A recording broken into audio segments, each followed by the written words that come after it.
India की और मोदी साहब की खास तौर पे एक तारीख रही हुई है कि इससे पहले भी संसद के अंदर वहां मोदी मोदी के नारे भी लगने लगे। हमारे मतलब एक वहां पे इंडियन प्राइम मिनिस्टर है, हमारे देखें एक भी इनमें से मैच नहीं कर सका परफॉर्मेंस। नामीबिया के सर्वोच्च सम्मान से नवाजे गए प्रधानमंत्री नरेंद्र मोदी।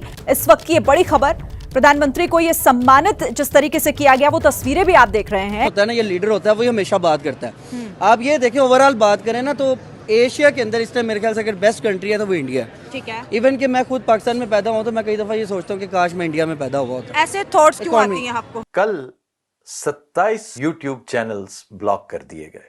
और अकल के अंधों, औरतों, बच्चों, बूढ़ों और मजजूबों पर फिजिकल टॉर्चर करने वाले बुज़दिलों। जर्नलिस्ट कम्युनिटी से बिलोंग करता हूँ तो मैं वहाँ बैठा होता तो एज अ जर्नलिस्ट भी मुझे वहाँ पे बहुत रिस्पेक्ट मिल रही होती। मेरी मतलब मेरे बोलने की, मैं अगर आधे घंटे का प्रोग्राम करता हूँ तो उसके मुझे रिवॉर्ड्स मिलते हैं, मुझे फीडबैक्स मिलते हैं आवाम से। यहाँ पे हम लोग बैठे हैं तो यहाँ पे भी हम लोग दबे हुए हैं। हमारी कौम हम इस पे डिबेट ही नहीं कर सकते पाकिस्तान पे। अगर पाकिस्तान की बात करें तो वहां पर भी बड़ी खलबली मची हुई है।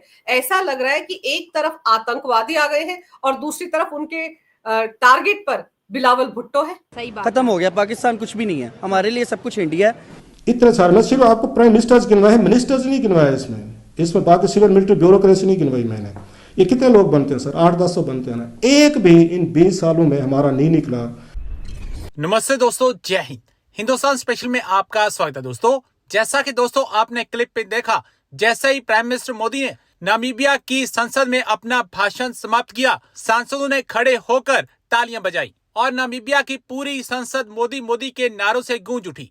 प्राइम मिनिस्टर मोदी को बुधवार को नामीबिया के सर्वोच्च नागरिक सम्मान से सम्मानित किया गया। यह सम्मान नामीबिया की राष्ट्रपति ने प्राइम मिनिस्टर मोदी को प्रदान किया।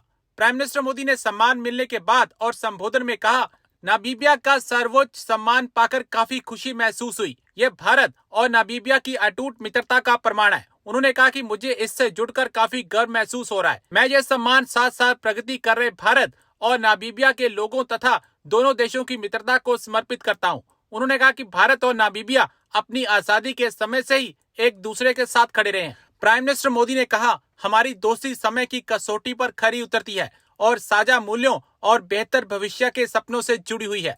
आने वाले समय में भी हम मिलकर काम करते रहेंगे। होता है ना, ये लीडर होता है, वो हमेशा बात करता है।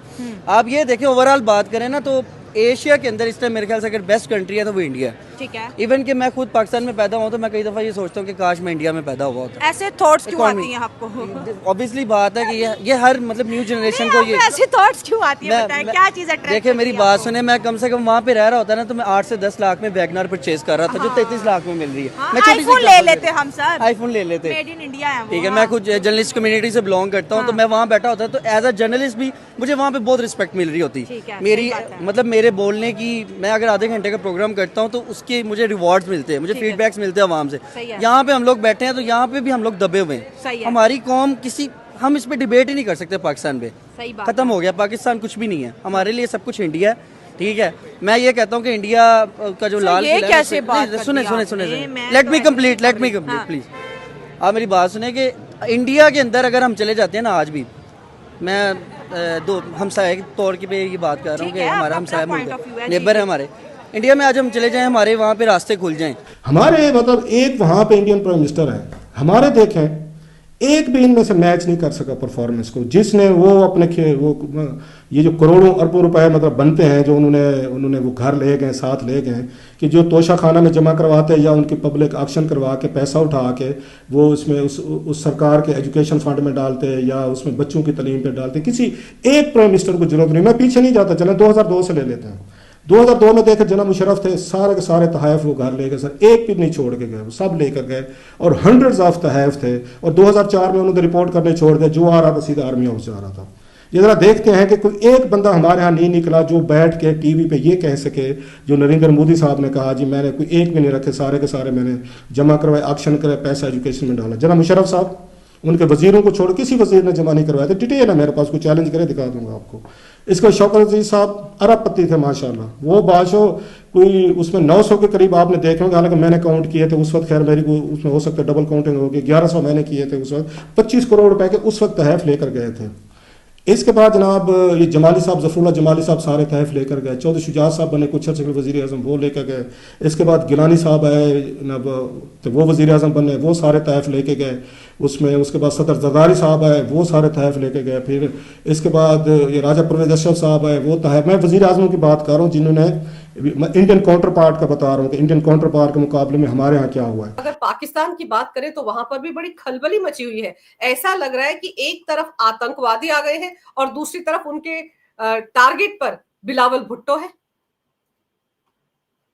अंजू जी, आपने बरोबर बोला है कि जिस हिसाब से बिलावल भुट्टो ने बयान दिया है कि वो हाफिज सईद को भारत को सौंपने को तैयार हैं और एक तरह से भारत के साथ कॉम्प्रिहेंसिव डायलॉग के लिए रेडी है, तो मेरा ये मानना है कि पाकिस्तान के अंदर पॉलिटिकल लीडरशिप और मिलिट्री लीडरशिप के बीच में पंगा हो चुका है और मिलिट्री लीडरशिप यूज कर रही है तालिबान सईद को, और उन्होंने चेतावनी दे दी है बिलावल भुट्टो को कि हमारे जो अबू हैं वो एक टेररिस्ट नहीं है, वो एक ग्लोबल जिहाद लड़ रहे हैं भारत के अगेंस्ट। तो कहीं ना कहीं आप ये देखिए कि जो बयान बिलावल भुट्टो ने दिया है, जो आदमी बोलता था कि दरिया में खून बहेगा या पानी बहेगा, वो आके ये स्टेटमेंट पलट रहा है। और पलट इसके लिए रहा है क्योंकि भारत की जो मास्टर स्ट्रोक मोदी जी ने खेला है, उन्होंने इंडस वाटर ट्रीटी को रद्द कर दिया है और उसके कारण पाकिस्तान के अंदर पानी की समस्या हो गई है। पानी का फ्लो, डिस्ट्रीब्यूशन, कैसे यूसेज होगा, जब पानी जरूरत होता है हम नहीं छोड़ते हैं, जब नहीं जरूरत होता है हम छोड़ रहे हैं। तो इसके कारण वहां पे लाइफ जो है अस्त व्यस्त हो गई है। अब बिलावल भुट्टो को समझ में आ गया है कि पाकिस्तान के पास डैम्स तो है नहीं, डैम्स तो हम बना के रखे थे, वो हमको इंस्ट्रक्शन देते थे जिससे हम पानी छोड़ते थे। अब पाकिस्तान को मालूम है कि भारत के साथ बातचीत करना जरूरी है, चालू कैसे करें, तो इसके लिए उन्होंने एक तरह से पेशकश कर दी। पेशकश करने के बाद वो भी जरूरी था क्योंकि सिंध के अंदर जो इंडस नदी का पानी है, सिंधु नदी का पानी है, वो बहुत इंपॉर्टेंट है। वहां पे एक तरह से लाइफलाइन है और वहां पे पाकिस्तान पीपल पार्टी का वजूद है। इसके लिए उन्होंने अपना पॉलिटिकल वजूद बचाने के लिए ये बात की। बट ये जो चीज है मिलिट्री लीडरशिप को पसंद नहीं आई। पाकिस्तान के अंदर जो आतंकवादी है, दहशतगर्द है, उनको समझ में नहीं आई और इसके लिए वहां पे मुझे जो लग रहा है there is a deep divide between political leadership and military leadership. और मिलिट्री लीडरशिप ऐसी है कि वो आपको मालूम है डोनाल्ड ट्रंप के साथ अभी वो लंच करके आए मुल्ला मुनीर, और कहा उनको जिस हिसाब से व्हाइट हाउस में एक तरह से उनको ग्लोबल मीडिया ने बहुत सेंसेशनलाइज किया, पर देखिए उनको स्टेट ऑफ द हेड तो विजिट मिला नहीं। उनको जिस हिसाब से उनको ट्रीट किया गया तो ऐसा कोई प्रोटोकॉल फॉलो नहीं किया। तो कहीं ना कहीं मुल्ला मुनीर को लग रहा होगा कि मेरे पास एब्सोल्यूट पावर होने के बाद मेरे पास वो इज्जत नहीं है। इज्जत कैसे दे, क्योंकि technically he is the chief of the army staff और वो हेड ऑफ द स्टेट है नहीं।